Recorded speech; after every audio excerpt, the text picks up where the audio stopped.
What's happening, dogs? Mr. Allen here with a pretty radical function that we're going to be working with here in this video. Get it? Square root, radical. Anyways, a lot of transformations in this one, and we're going to be focusing on transformations, how to use them when graphing, all that good stuff in this video. So transformations focused, all right?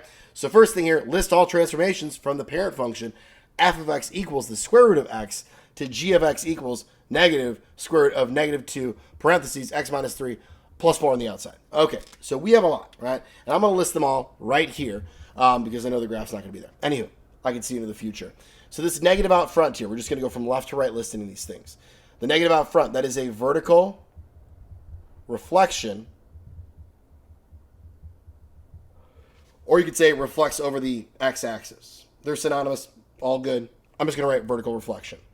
This negative here, horizontal reflection. Cool. How about that 2? That 2, because it's on the inside, reciprocal, it is a horizontal compression by 1/2. Horizontal compression by 1/2. Then that x minus 3, because it's in the factored form, we can analyze it, okay, and you get transformations from it. If these parentheses weren't here, I'd have to factor out that negative 2. Then I can see my left or right shifts, but because it's in the factored form, we can see the transformations from here. This would be right 3. So right 3, and then this last one out here is up 4. Okay, good to go there. Oh my goodness. We got 1, 2, 3, 4, 5. 1, 2, 3, 4, 5. Count them up, make sure we didn't miss anything, right? 5 different transformations. Holy guacamole. All right. Now, to graph using these transformations, there's a few ways to do it. I'm going to give a shout out to Mr. Ernst at our high school. He does this thing called the point rule, okay? And I'm going to show you guys how this works. I think it's actually pretty helpful when graphing a monstrosity like this one by hand. So first thing I'm going to do is over here, where my graph is also not going to exist, because I can see into the future, I'm going to just do x, and we'll do our f of x, which is our parent function. So that would be, let's see here. If I plug in 0, I get 0. Square root of 0, 0. If I plug in 1, I get 1. Do I want to plug in 2? No. But 4 works because it's the perfect square. Square root of 4 is 2. Now how about 9? Let's do 9. I'll get 3. Okay, cool. So there we go. That's our start. Always like to write down a t-chart with our parent function. Okay? Now, our new graph is going to be based off of this t-chart. It is going to be a little larger because I'm going to write some things down up top here, okay? So, for my horizontal transformations, those are the ones that will affect my x values. If I shift left or shift right, it's going to change my x value. If I horizontally compress or stretch or reflect, it's going to change my x value. And we're going to write these out, how they'd actually affect the values, not how they look in the function. So it is going to look a little weird. Got to keep some of these things straight. Horizontal reflection, it's going to be a negative. Horizontal compression by 1/2. We're going to have a negative 1/2 x.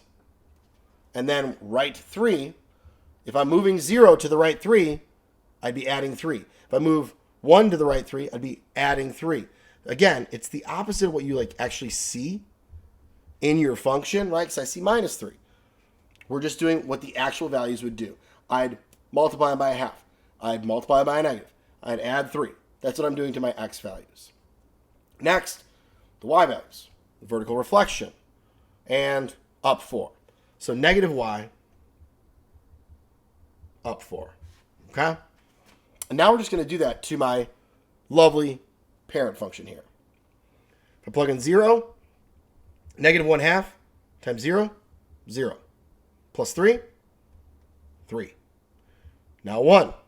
If I plug in 1, it's negative 1/2 plus 3. It's what, 2.5? Then I've got 4. Negative 1/2 times 4, negative 2. Plus 3, positive 1. Then 9, that'd be negative 4.5. Plus 3, negative 1.5. Boom. Got all the x's. Now we're going to do the same with these guys into that. Plug 0 in, I get positive 4. Plug 1 in, negative 1 plus 4 is 3. Plug 2 in, I get negative 2 plus 4 is 2. Plug 3 in, negative 3 plus 4 is 1. And now I can plot these. Okay? So now I got 3, 1, 2, 3, comma 4, 1, 2, 3, 4. Then I have 2.5, 2.5, comma 3. Then we have 1, comma 2. And negative 1.5, comma 1. Negative 1.5, comma 1. And I should be able to, let's see here. I could probably get maybe one more, but I'll just do this. This looks good. I'm curious as to where this thing equals 0. Can we find that out? Bonus math? A little bonus math? Let's see if it's something nice, okay? Not required on this problem, but I want to know. So if I set this whole thing equal to 0,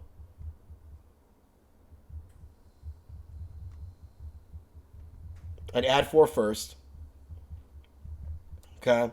So you get negative square root of negative 2, x minus 3. Then divide by the negative so that becomes positive. Cool. Square both sides. So I get 16 equals negative 2, x minus 3. Divide by the negative 2, I get negative 8 equals x minus 3. Add 3, I get negative 5. Hey, it's kind of right about where we were going to be. 1, 2, 3, 4, 5. Okay.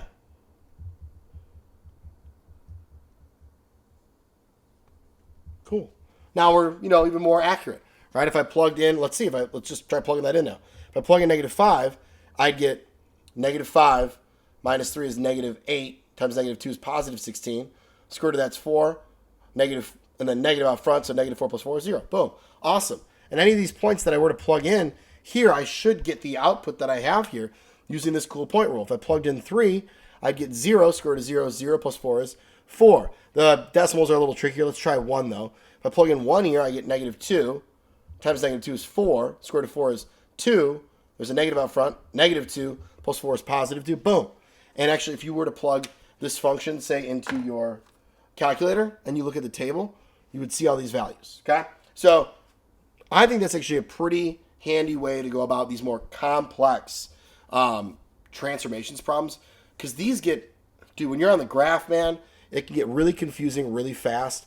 It's easy to mix yourself up if you're like just taking a point. You're like this, that, boom, boom, boom, all over the place. Easy to get lost. I really like this method.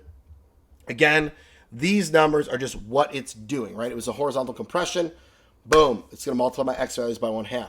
I'm moving to the right 3. I'm going to add 3 to all my x values. Okay, it's not how you identify it in the function because they're opposite when it's horizontal one. So that's the only weird kind of snafu that you got to keep straight. But other than that, nice way of staying organized there. Shout out Mr. Ernst on that one. The man, the myth, the legend. He is a smart man, smarter than me in the math world. But don't tell him I said that. Actually, you can tell him. It's okay. You can tell him I said that. All right. Thanks for watching, you guys. Hopefully that helps if you liked it. Let me know in the comments. Like it, subscribe, share it, and have a dope day.